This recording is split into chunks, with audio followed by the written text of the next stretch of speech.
à tous, très heureuse de vous retrouver sur Monaco Info pour une nouvelle édition, la première de septembre. Voici les titres de votre journal. Le football européen à Monaco pour le tirage au sort de la phase de poule de Ligue des Champions et de Ligue Europa. Nous vous emmènerons ce soir dans les coulisses de cet événement. L'actuel leader de Ligue 1, l'AS Monaco, reçoit Lens ce samedi au Stade Louis II. Un match important avant la trêve internationale, comme nous le confiera l'entraîneur des Rouges et Blancs à 18h dans quelques instants.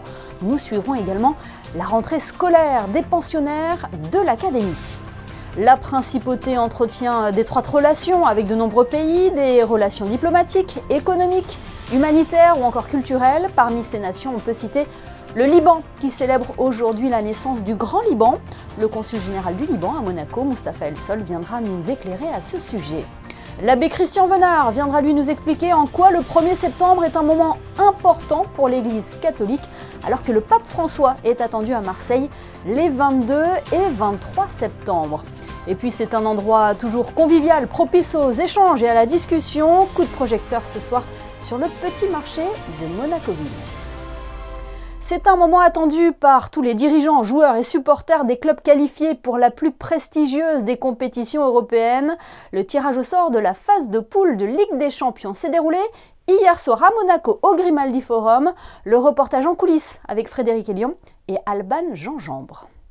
C'est le grand début de la saison européenne de football, un coup d'envoi donné à Monaco avec le tirage au sort de la phase de poule de Ligue des Champions.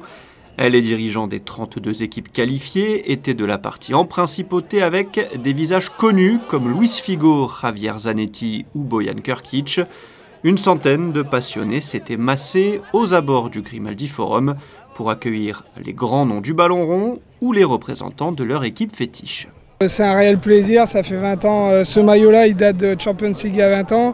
Et bon, on sait qu'on est le petit poussé, donc on n'aura rien à perdre, on aura tout à gagner. Et ouais, c'est une émotion, on voulait accueillir nos dirigeants, on les a vus rapidement. Malheureusement, c'était pas comme on avait prévu. Je viens depuis 2014, j'ai vécu beaucoup d'émotions, sauf que ça n'a pas été la même chose dans ce cas-là. C'est une réelle fête pour nous. Mais bon, comme il a dit, on est le petit poussé, mais on n'a peur de personne. Et on les attend tous à Bollaert.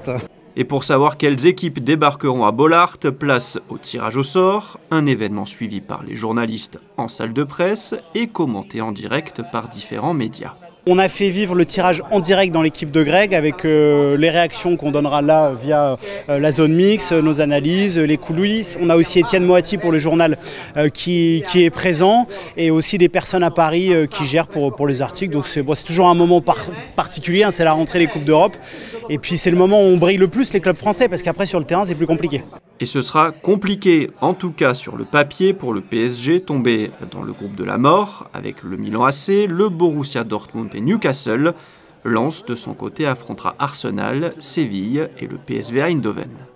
Pas de Ligue des Champions pour l'AS Monaco cette saison, mais l'objectif est clairement de retrouver l'Europe l'an prochain. Actuel leader du championnat, les Monégasques reçoivent Lens samedi à 21h à l'occasion de la 4e journée de Ligue 1. Frédéric Elion vous présente les enjeux de cette rencontre.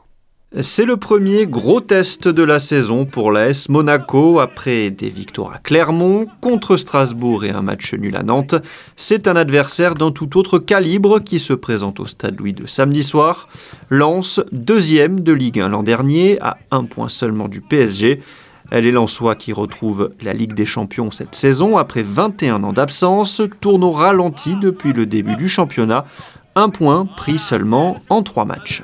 I think this is our biggest opponent in this season because Lens, the last years, they have did a really good job as a Champions League team.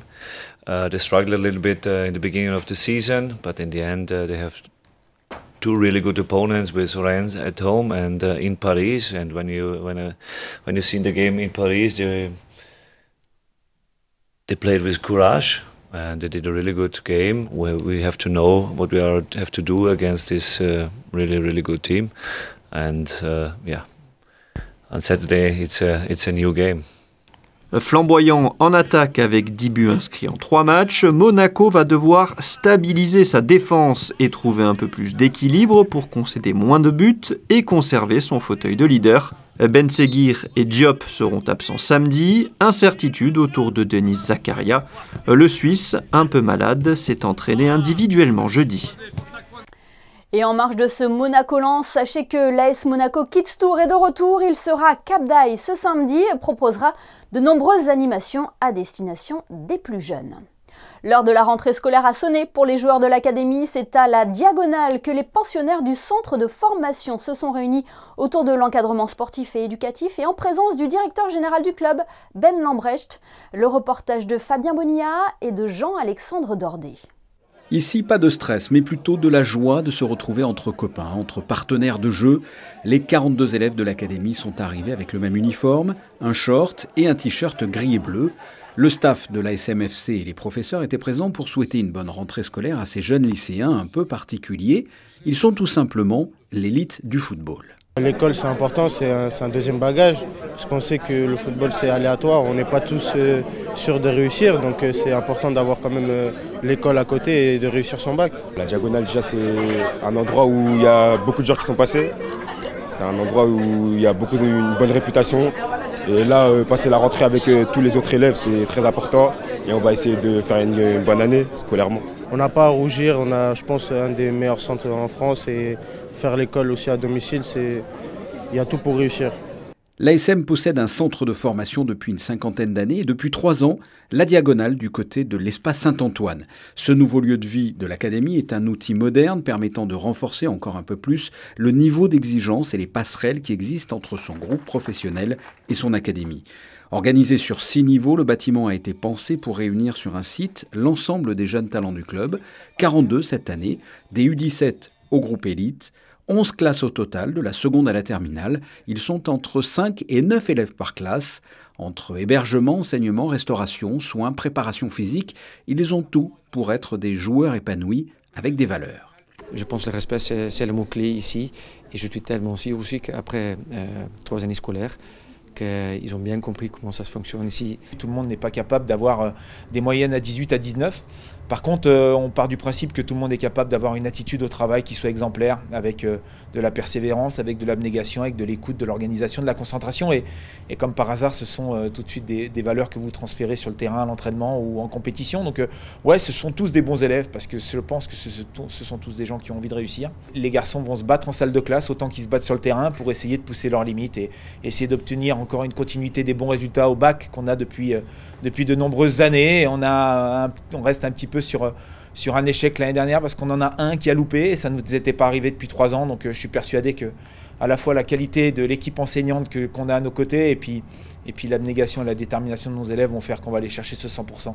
100%, voici l'objectif. Et pour y parvenir, le coup d'envoi a été donné donc ce vendredi pour une nouvelle année scolaire et sportive. Et c'est également bientôt la rentrée pour Monaco Info. Rendez-vous lundi 4 septembre pour découvrir la nouvelle grille et bien plus encore, comme des directs pour que vous soyez les premiers sur l'info à Monaco. Le premier débutera les 15 et 16 septembre avec la Coupe Davis. Monaco reçoit l'Équateur dans le groupe de monde. Une nouvelle étape pour les Monégasques. Cet appel à la vigilance du gouvernement princier à l'approche de la rentrée scolaire, le ministre des Affaires sociales et de la Santé tient à rappeler que le virus de la Covid-19 circule toujours. À ce jour, la situation ne nécessite pas d'imposer de mesures contraignantes. Il faut cependant faire preuve de la plus grande vigilance en poursuivant les gestes de bon sens comme le port du masque en présence de symptômes. Un message qui fait suite à la recrudescence des cas de Covid-19 enregistrés en principauté due à l'émergence de nouveaux variants. La principauté entretient d'étroites relations avec de nombreux pays, des relations diplomatiques, économiques, humanitaires ou encore culturelles. Parmi ces nations, on peut citer le Liban, le pays du cèdre et Monaco échangent régulièrement et se soutiennent aussi. Ce fut le cas il y a 3 ans lors des explosions au port de Beyrouth où une importante chaîne de solidarité s'était formée. Aujourd'hui, le pays tente de se restructurer, un pays que nous avons décidé ce soir de mettre en lumière en ce jour symbolique pour le Liban en recevant le consul honoraire du Liban à Monaco. Bonsoir Moustapha El Sol. Bonsoir Madame Rousseau. Ce 1er septembre est un jour particulier pour votre pays. Il correspond au jour de la création du Grand Liban par la France en 1920. Éclairez-nous, qu'est-ce que le Grand Liban ? Alors, le Grand Liban, comme vous venez de le dire, en 1920, le 1er septembre, la France, qui avait le mandat à gérer et à s'occuper du territoire du Liban, a dessiné les frontières actuelles de notre cher Liban et est passé du Mont Liban, qui était sous l'Empire ottoman, à devenir le Grand Liban avec ses frontières géographiques actuelles. Et qu'est-ce que cette proclamation a permis au Liban? Concrètement, qu'est-ce que cela a changé pour le pays? Bon, c'était le début envers l'indépendance qu'on a eu en 1943. Vous savez, après le démembrement de l'Empire ottoman, après la Première Guerre mondiale, les Anglais et les Français, ils sont partagés la gérance de la région du Levant. Les Anglais, ils ont pris en mandat l'Irak et la Palestine, et la France a pu aussi prendre le Liban et la Syrie en même temps. Et le 1er septembre, quand on a dessiné les frontières géographiques du Liban actuel, c'était le début envers une indépendance qu'on a eue en 1943. Alors c'était un moment phare que les Libanais ont pu commencer et débuter leur indépendance. Et après, en 1926, une constitution a eu lieu qui a rendu le Liban une république parlementaire avec un pouvoir fort au chef d'État. Et en 22 novembre 1943, une indépendance, une souveraineté a eu lieu pour le Liban actuel. 22 novembre, qui est donc la fête nationale, fête de l'indépendance du Liban. Que représente le 1er septembre pour les Libanais, monsieur le consul? C'est une indépendance géographique, simplement pour déterminer le territoire qu'on a actuellement. On a pu dessiner les frontières et donner une souveraineté, on va dire, ou une indépendance géographique à ce pays-là, qui aujourd'hui, on est en train de vivre sur ce territoire et garder une diversité géographique qui a été dessinée le 1er septembre 1920. Et aujourd'hui, quels sont les grands défis du pays? Le Liban, on le sait, est étouffé par une crise économique sans fin. Absolument, le pays actuellement, comme on le sait, il passe par un moment très délicat et très sensible. Il ne faut pas oublier qu'on a eu une grande explosion du port qui a causé un dévastement du pays et plusieurs centaines de morts et de destructions matérielles. Et on a une crise économique, politique, sociale. Et dans cette crise, le pays peut compter sur de nombreux soutiens. Quels sont les liens qui unissent la principauté et le Liban? Écoutez, le Liban, il a beaucoup d'avantages et d'amitié par ses alliés et par des pays comme Monaco.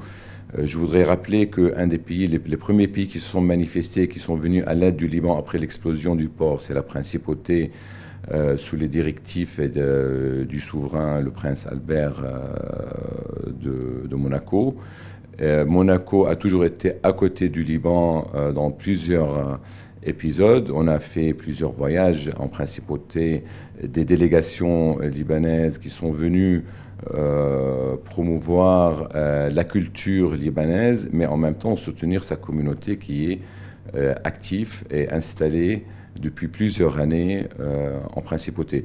Mais je voudrais aussi souligner qu'il y avait une visite d'État du souverain, le prince Albert aussi, au Liban en janvier 2011, où on avait une délégation, plus que 80 personnes de la principauté ont accompagné le prince, et on a pu signer plusieurs accords économiques, culturels et philanthropiques dans ce sens. Alors pour résumer, la principauté a toujours été à côté du Liban, avec ses programmes de la coopération internationale qui est toujours en place, qui est très actif. Je pense que le Liban fait partie des pays prioritaires pour la coopération internationale, avec des programmes éducatifs, sociaux, économiques, des ONG et des associations qui travaillent étroitement entre Monaco et le Liban.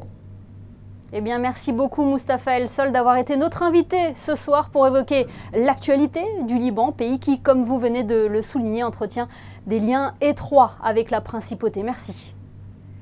Merci à vous. La saison estivale touche bientôt à sa fin, mais une autre prépare déjà le terrain pour l'hiver prochain. Plusieurs établissements hôteliers savoyards étaient présents au Fairmont Monte-Carlo ce jeudi pour trouver de potentiels saisonniers. La station de Courchevel recrute par exemple dans les secteurs de l'hôtellerie et de la restauration, comme vous l'explique Vanessa Dessy dans ce reportage réalisé avec Alban Gingembre. C'est une belle occasion de rencontrer des recruteurs parmi les plus prestigieux hôtels et restaurants de Courchevel.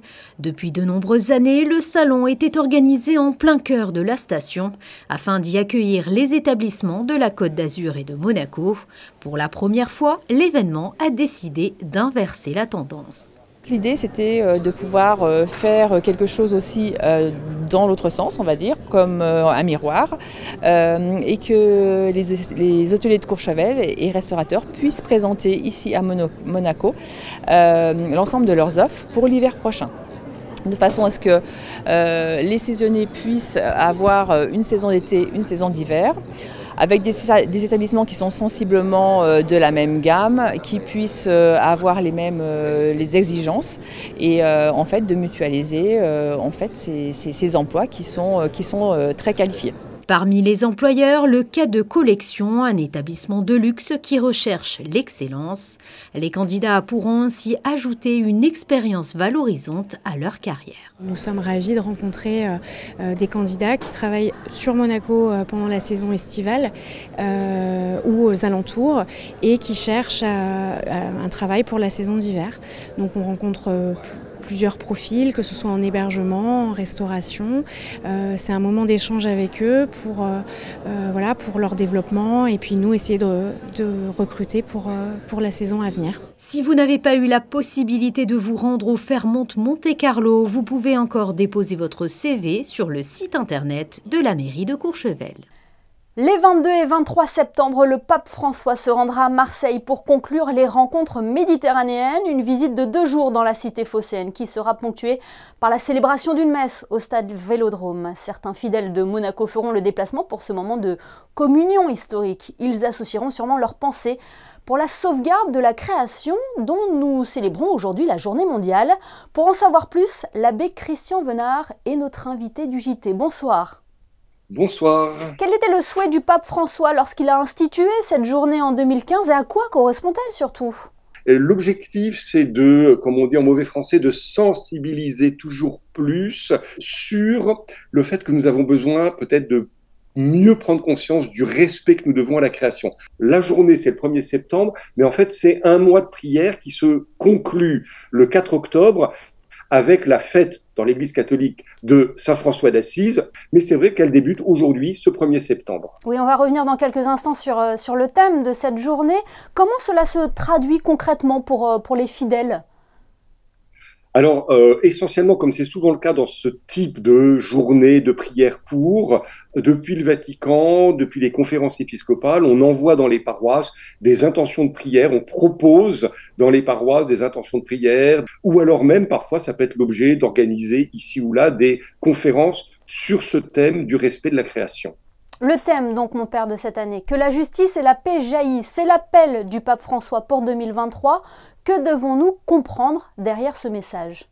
Il y a une dimension très politique, mais le pape François nous a habitués à des interventions très politiques. Cette année, vraiment, si on le lit dès le bien, c'est un appel du pape pour que cessent les injustices contre tous ceux qui subissent ce qu'il appelle les injustices environnementales et climatique. Et il mentionne en particulier le consumérisme rapace, l'idée que on pourrait tout consommer tout le temps, etc. Les industries qui sont des prédatrices, certaines industries prédatrices, et puis il cite aussi la marchandisation de la création, et notamment il donne l'exemple comment est-ce qu'on peut arriver à faire payer l'eau des prix tellement chers que les plus pauvres n'y ont pas accès, ou parfois, on sait, dans certains conflits où l'eau est captée par un pays et laisse. Donc ça, le pape a une parole très très forte en demandant que cessent et que nous prions pour que cessent ces injustices environnementales et climatiques. Il est important, mon père, pour l'Église de s'engager, de se positionner sur des thèmes d'actualité pour faire passer des messages aussi ? Alors, je répondrai oui et non. Alors oui, il est important que l'Église colle évidemment à l'actualité parce que elle doit, si vous voulez, c'est une application de l'Évangile. C'est d'essayer d'éclairer les consciences humaines à partir de l'Évangile. Non, en ce sens que, je m'explique, ce thème de l'écologie, l'Église le porte depuis très longtemps. Parce que, si vous voulez, si nous lisons bien la Bible, et si nous comprenons bien notre foi, nous savons qu'en effet, toute cette nature qui est autour de nous est un don de Dieu.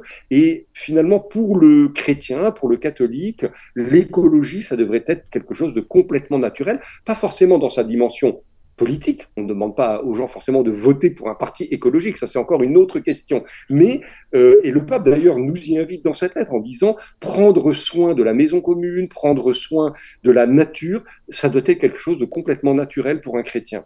Oui, c'est un thème qui nous concerne tous. Merci infiniment, Christian Venard, d'avoir été notre invité ce soir. Et merci à vous et à bientôt. Il est situé à quelques pas de la cathédrale, le long de l'allée Saint-Jean-Paul II. Le petit marché de Monacoville accueille les clients chaque vendredi matin depuis le 31 mars. En ces débuts du mois de septembre, quel bilan peut-on dresser de la fréquentation? Qui est la clientèle? Sandrine Nègre et Alban Gingembre se sont rendus sur place. Son arrivée répondait à une demande des résidents du Rocher. Ils souhaitaient pouvoir trouver des produits locaux et frais de qualité sur place. C'est chose faite chaque vendredi jusqu'à 13h. Depuis le début, c'est surtout une clientèle de Monacoville, donc des personnes qui résident à Monacoville, des personnes qui travaillent. Et là, je discutais donc notamment avec notre maraîcher qui me disait qu'aussi les touristes finalement avaient trouvé donc un intérêt à venir voir justement les produits qui étaient vendus aussi dans la région. Donc ils rencontraient beaucoup de touristes aussi en ce moment. Et c'est un premier pas parce qu'on a ce projet de développer d'autres petits marchés dans les différents quartiers de la Principauté. Je pense au Larvoto, au Jardin Exotique, donc justement des quartiers où il n'y a peut-être pas justement ces petits commerces de proximité. Donc c'était un peu justement pour combler ce manque voilà, de produits frais dans les quartiers. Et quels sont justement les produits frais phares de cette fin d'été? En ce moment, il y a des tomates, les courgettes trompettes, ce sont les choses plus vendues en ce moment. Il y a des haricots ou les salades. C'est tout ça que les gens ils mangent plutôt, disons, de frais. On a des pêches, des poires, tous les fruits de saison. C'est ça qu'on peut dire. Des prunes, des abricots, c'est ça. Les gens ils viennent volontiers et ils sont contents de produire surtout. Et au cours de la matinée, Alberto est aidé par un ouvrier d'entretien présent également pour répondre à un objectif, apporter un soutien aux résidents âgés. Dès qu'ils ont besoin de coups de main, je suis là pour les aider et puis les accompagner chez eux.